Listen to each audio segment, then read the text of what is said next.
Mortal Kombat e seus personagens que são completamente injustiçados, desprezados pela própria NetherRealm. E cara, com certeza eles mereciam muito mais destaque. Ermac, o Ninja Vermelho é um queridinho dos fãs, trazendo golpes telecinéticos e tendo sua história ampliada de uma maneira muito legal durante a franquia. Ele é um ser misterioso e indecifrável, composto das almas dos melhores guerreiros da Exoterra, e foi criado pelo Imperador em pessoa, Shao Kahn. Durante muitos anos, ele serviu ao lado do Imperador, até que as coisas foram acontecendo, Shao Kahn caiu, e aos poucos as suas várias almas começaram a agir como se fosse uma só, pensando em conjunto e analisando a situação. Aos poucos, o Ermac ele começou a se libertar das influências ali do Imperador, né? Começando a agir por conta própria, tentando uma redenção. Em Mortal Kombat 1 de 2023, as coisas foram bem diferentes, né? O Ermac teve um destaque um pouco maior, pois vemos que a alma do Rei Gerald está naquele corpo e consegue tomar o controle das ações. Apesar de ser mais trabalhado, isso ainda não se mostrou o suficiente, tá? Vimos que Ermac absorveu a alma da Rainha Sindel também. Vamos ver se ele será melhor explorado no futuro. Kabal é um dos caras mais legais de Mortal Kombat, com seu visual icônico, com ganchos e até um respirador. E cara, ele tem um superpoder incrível, que é a super velocidade. Isso dá pra ser muito bem trabalhado, tem muita coisa legal pra fazer com super velocidade, né? Porém, infelizmente, essa questão do personagem nunca foi muito explorada, a gente nem sabe o porquê direito que ele ficou super veloz. Kabal tem uma história de fundo interessante. Ele era um policial que quase foi morto em um incidente e depois se juntou ao lado sombrio e serviu também Shao Kahn. Isso poderia ser explorado de forma mais profunda, criando uma trama cheia de reviravoltas. Além disso, Kabal tem laços com outros personagens, como Kano e Sonya Blade, o que abre muitas possibilidades para desenvolver relacionamentos e motivações. Imagina só, cara, num modo história assim, numas cutscenes, onde a velocidade dele tem alguma grande relevância, tem muita coisa bacana pra fazer, cara. Quem sabe até aí dá um upgrade no personagem, fala que ele consegue correr mais rápido do que a luz igual o Flash, faz ele voltar no tempo, dá pra criar muita coisa doideira.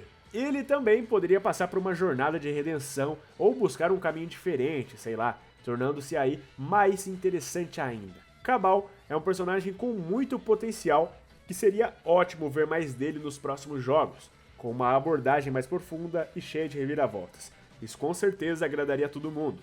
Tremor. Estreando no pouco memorável e odiado por muitos Mortal Kombat Special Force, game de ação lançado em 2000 para Play 1 e estrelado por Jax Briggs, o personagem Tremor apareceu como um dos vilões do jogo.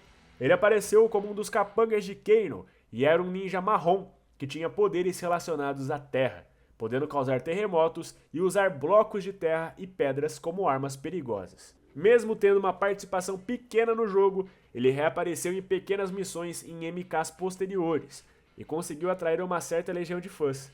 Em 2015, ele apareceu como personagem DLC de Mortal Kombat X, trazendo um visual atualizado e tornando-se um dos preferidos no cenário competitivo. Tremor agora usava um visual mais imponente, não era apenas um ninja marrom, mas trazia detalhes de terra em seu traje. Ele é descrito como um antigo membro Lin Kuei, que acabou debandando do clã e se associou ao grupo terrorista Black Dragon. O Tremor, infelizmente, ele não tem um passado aí que tem muitos detalhes, né? A gente não sabe muita coisa sobre ele, porém, em MKX ele atraiu muitos olhares, né? Porque ele realmente estava com um visual muito bacana. Através do trailer de Omni-Man, foi revelado que Tremor chegará como Kano via DLC para MK1.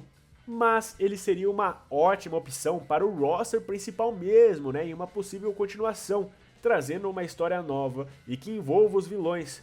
Afinal, ele é um vilão, e seria legal de ver como os poderes dele seriam trabalhados na atual geração. Kintaro, mano, esse é um personagem muito bacana e muito injustiçado pelo tempo, viu?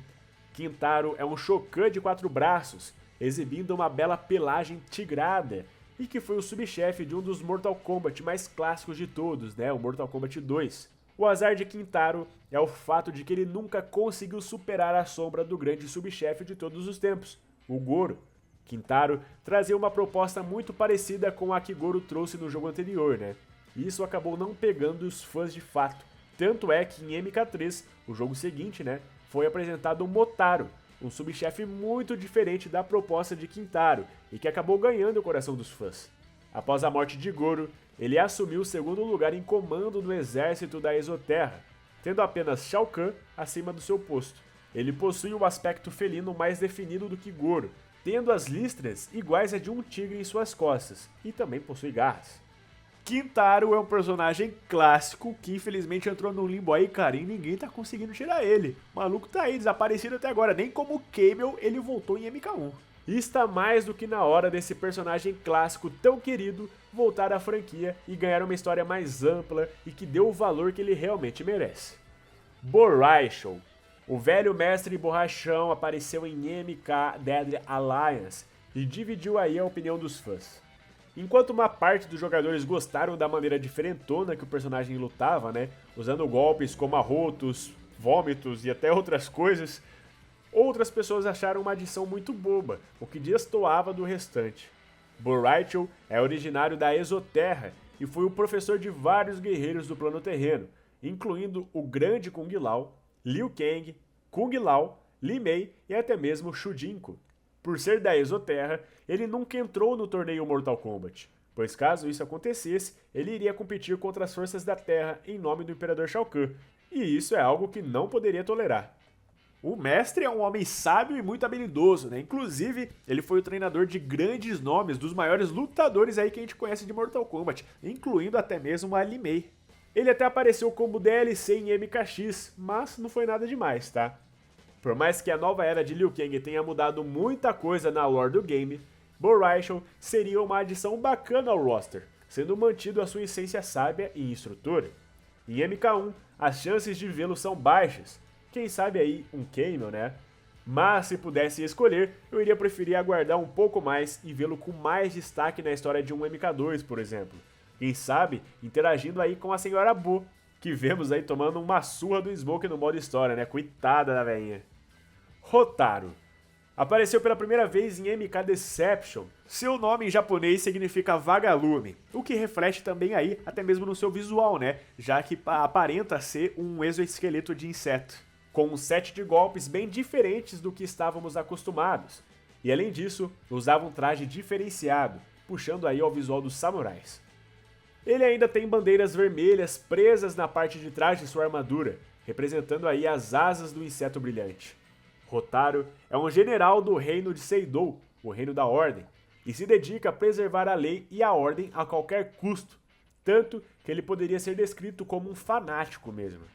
Hotaru vive em uma camada cinza, não sendo do bem nem do mal, equivalente aí a Havoc, né, que espalha a discórdia e o caos.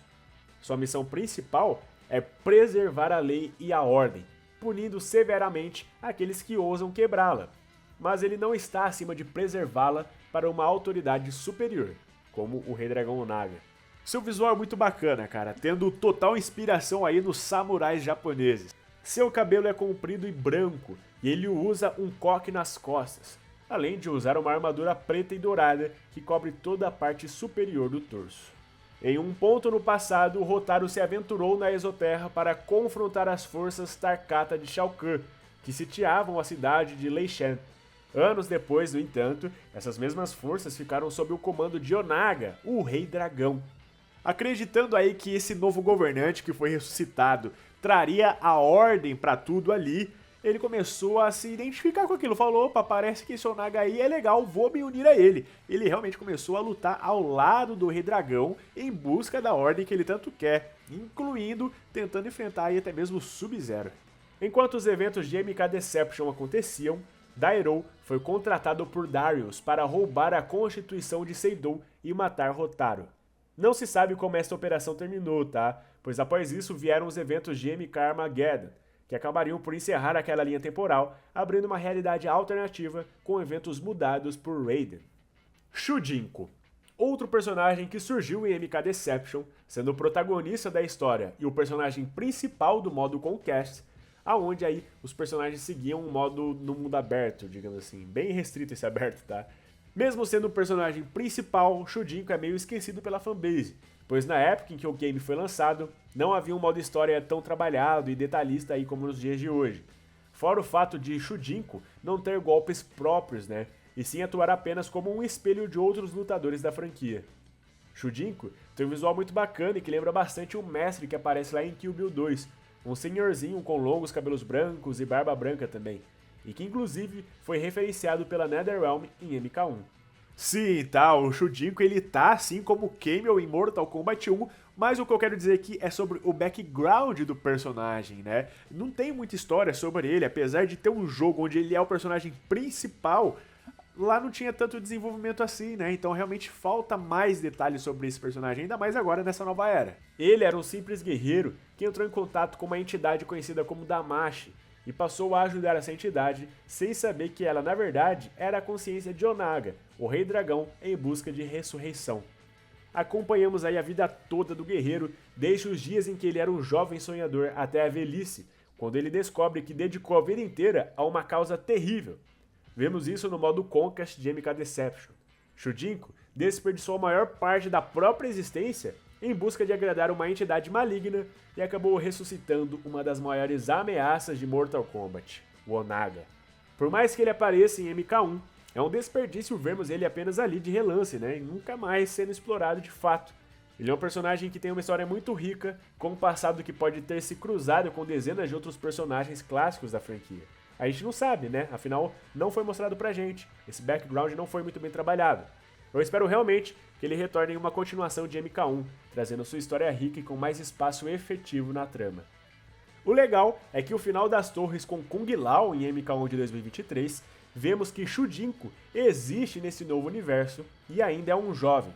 Eu espero que ele seja bem trabalhado no futuro, né? Aparentemente tem coisa bacana vindo por aí.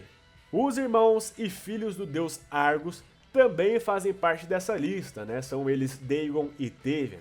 Assim como o Shujinko foi o protagonista lá em Mortal Kombat Deception, o jogo seguinte, que foi o Mortal Kombat Armageddon, ele também resolveu inovar aí e trazer um personagem que não era conhecido, que não existia até então, né, pra ser um protagonista também. Por isso tivemos o Taven.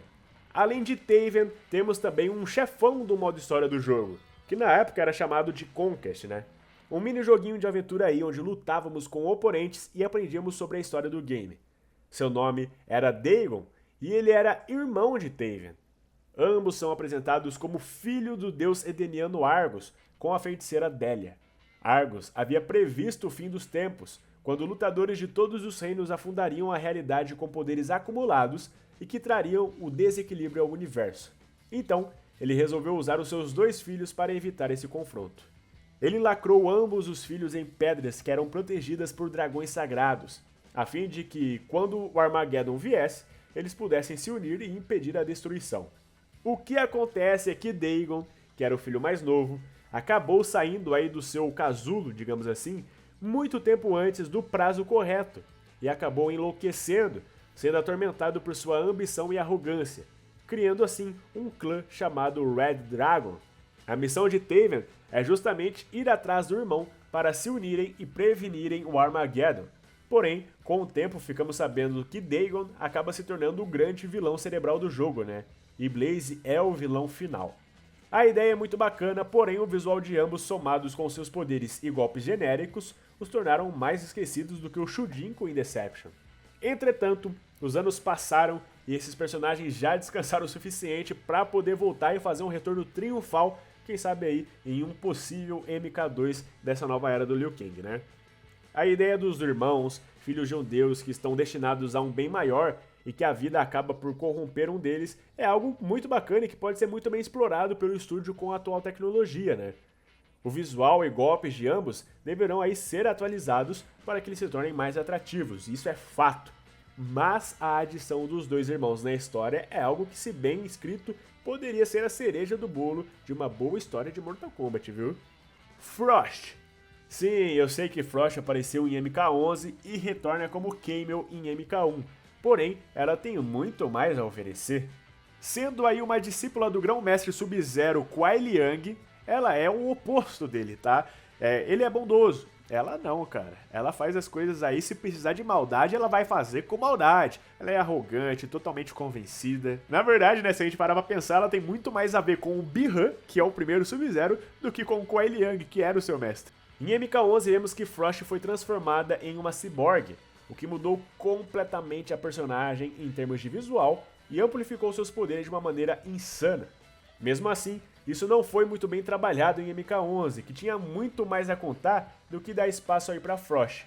Eu entendo, tá? O jogo é muito grande e a história tem que privilegiar mais alguns do que outros. Mas eu acho que Frost pode ser uma das personagens com a história mais complexa a ser trabalhada em um futuro. Porque assim, temos uma Cryomancer como um Sub-Zero, né? Com fortes tendências homicidas, e que já foi até mesmo uma ciborgue com poderes amplificados a serviço de um titã temporal. Frost ficará apenas como Camel nesse MK1 e tá tudo certo, né? Realmente agora eu acredito que não há espaço para ela, pelo menos por enquanto. Porém, após os desdobramentos de Sub-Zero e Scorpion, pode ser que haja algum canto aí para que ela ressurja nessa nova era. A gente sabe aí que o Sub-Zero ele cedeu a sua ambição e vai lutar contra o seu irmão Kuai Liang, que é o Scorpion atualmente. Tanto que o Scorpion criou o Shirai Ryu no final do jogo. A gente acaba vendo isso com mais detalhes aí no final da torre do Smoke, né? Se a gente seguir com base nos acontecimentos das linhas anteriores, pode ser que o Sub-Zero Bi-Han acabe morrendo para se tornar o Noob Saibot. Então, não teremos um Kuai Liang para substituir o manto de Sub-Zero, afinal agora ele é o Scorpion. É aí que a Frost entra. Em uma sequência, ela poderia assumir o manto que um dia foi de Bi-Han, como a nova Sub-Zero de um eventual Mortal Kombat 2, o que geraria uma polêmica interessante e que atrairia olhares para um novo jogo, alterando o status quo de um dos personagens mais clássicos de todos. Teríamos Bi-Han, agora transformado em Noob Saibot, Kuai Liang como Scorpion e, assumindo o manto de Grão-Mestre Lin Kuei, a Frost, uma garota que está sendo treinada aí pelo Grão-Mestre e que tem os poderes do falecido Bi-Han. Dessa forma, assumindo o manto de a nova Sub-Zero. Mas é isso, galera. Espero que vocês tenham gostado do conteúdo desse vídeo. Muito obrigado pelo enorme carinho de vocês, um forte abraço e até mais.